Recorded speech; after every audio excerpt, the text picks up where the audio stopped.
Okay, before anyone says anything, yes, I'm wearing a Tubi to record this for research purposes.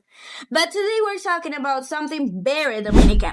How we talk about the hair. Because if you're learning Spanish and you come to there, you're gonna hear things that sounds in the Dominican Republic, hair isn't just hair. It's culture, it's beauty, it's family conversations, it's opinion you did not ask for.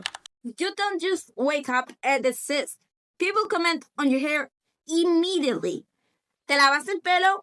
¿Y ese moño? ¿Por qué no te alisas? So today I'm gonna teach you what Dominicans actually say, what they really mean, and how to respond naturally. Let's start with the most controversial phrase, pelo malo. If you translate this, literally it means bad hair. And yes, it sounds horrible, but culturally, it doesn't always mean ugly. It usually means very curly, very tight texture, harder to manage in traditional beauty standards. So when someone says, ella tiene el pelo malo, they're often describing texture, not insulting. But it still reflects old beauty standards. This comes from colonial history and the straight hair being seen as professional or presentable. But today, a lot of Dominicans are learning this. You'll now hear pelo rizado, pelo crespo, pelo afro, pelo natural, and many Dominicans proudly reject pelo malo now. Instead of pelo malo, say pelo rizado, curly, pelo crespo, coily, pelo afro, tiene mucho volumen. Now let's talk about this. In there, we call this a tubi.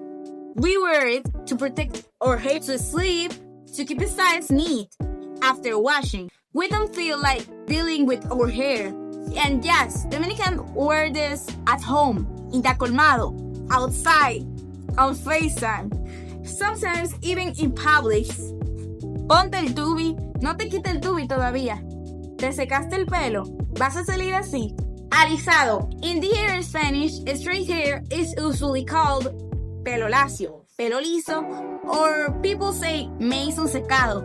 So if someone says me hizo un secado hoy, they mean they got their hair blown out straight. Two very important Dominican words. Peinada is styled, put together. Desarreglada, messy, not done. So if someone says tú no estás peinada, they're not saying you're ugly. They're saying your hair isn't styled. You might hear, ¿por qué no te alisas? Así no te queda bien. Ese pelo no te luce. Me gusta más cuando te lo seca. Not because they're mean, but because Dominican culture is very direct, very comfortable commenting on appearance. You don't owe anyone an explanation. So now you know what pelo malo really means. Dominicans wear tubis, how to talk about hair naturally in their Spanish, and how to respond confidently. And yes, I wore a tubi for this entire video, for cultural accuracy. Comment below, have you ever been confused by how Dominicans talk about hair? Or have you experienced this in culture too?